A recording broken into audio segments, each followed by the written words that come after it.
Ayan, so pupunta na kami sa Dalicanto. Pasok, pasok! Pasok, pasok!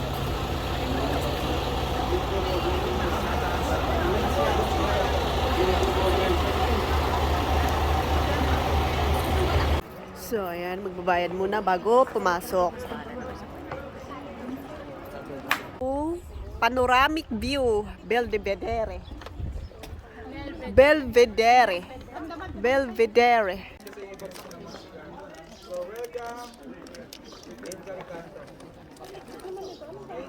Gilicanto. Ito po yung kadugtong sa may kwento sa Garden of Gethsemane. Okay? After na madakip ni Jesus, okay, from Gethsemane, dumaretso po sila dito upang iharap kay Caiaphas. Okay?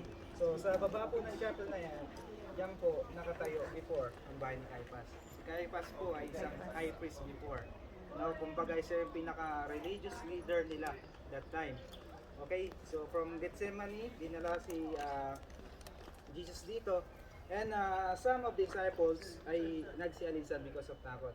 But meron isang disciple na sumunod sa Panginoon, which is si Pedro. Kaso ang problema, kung alam nyo, yung kwento doon, ay ipinagkaila ni Pedro ang Panginoon that time. Okay, so ilang beses po pinagkaila ni Pedro ang Panginoon that time? 3. Very good, ang galing ano. So tignan niyo po yung sa taas doon, sa verse 9 dito. So, dito po naganap yun, yung pag-deny niya kay Jesus. So may kita po natin yan in the book of Matthew chapter 26, verse 57 to... Teka lang. 57 to 58. Okay, babasahin ko. Dinala si Jesus ng mga dumakip sa kanya sa bahay ni Caiaphas. So, dito po yan. Okay, ang pinakapunong pari doon na nagkatipon ang mga tapagturo ng kautusan at mga pinuno ng bayan. Verse 58, sumunod si Pedro, ngunit hindi gaanong lumapit. Pagdating sa tahanan ng pinakapunong pari, bumasok siya sa bakuran at naupo sa patio kasama ng mga bantay. Nais niyang makita kung ano ang nangyari. So, dahil kung babasahin niyo pa yung sumunod na verses is na makita siya ng mga tauhan ni Caiaphas or ng punong pari ay sinabi, kasama ka ng taga Galileyong ito, ng si Jesus nito. Ngunit ang ginawa ni Pedro ay pinagkaila niya. So, naalala niya, that time na pagkailan ni Pedro ay tumilaw ang manok. So, naalala niya yung sinabi ng Panginoon. Bago tumilaw ang manok, ay pagkakailan mo. Okay? So, kaya po nangyari, dahil sa nangyari yon, yung manok na yon na narinig ni Pedro, nahuli niya, nilagay niya sa tanong. So, hero lang yan, ano? Baka impanikpikan na pa eh. Mamaya may kita po natin sa loob niyang Pinaupong manok. sa loob po ng chapel na ito, kung saan po nilagay si Jesus ng isang araw upang iharap kay Caiaphas.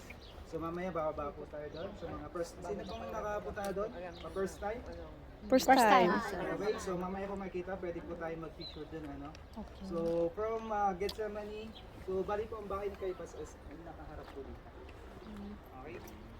So ayun lang po ang kwento about dito. So nagsisi naman si Pedro na that time after niyang ipagkanelo si Jesus. Amen. So ayun lang po, pwede na tayo mag-CR at kung kabisado niyo yung sa loob or hindi, pwede niyo kami sundan. Pwedeng pumasok din sa loob. Tara! Papasok na tayo sa church at titignan natin yung manok.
Napaka-secret na talaga niya na. Panahon nila Queen Elena, Constantine. So it was built during 5th century, still existing siya right now. And this is some of the mosaics na naiwan pa dyan. Yung parang yung totoo. Original. Original. Original tong mga to. Pero the largest mosaic that you can found na uncovered is you can have in Jericho in Hisham Palace in West Bank, Palestine. So they believe this is the 5th floor way back on the 5th century of the church way back.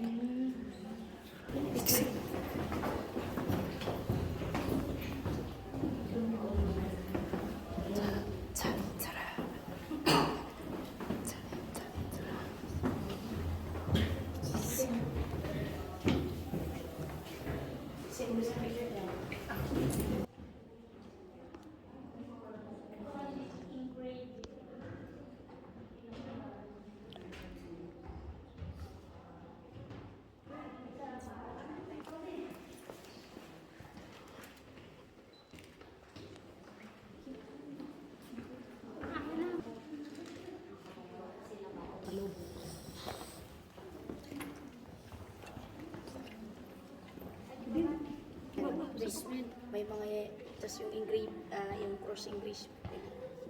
Ano pa nung nabisa ko sa baba? Kasi hanggang baba pa ito, may underground siya. Di ba pansin niyo, pagbaba siya doon, meron siya, this is part of the underground ano pa ng church. Ayun kasi. Ayun, no?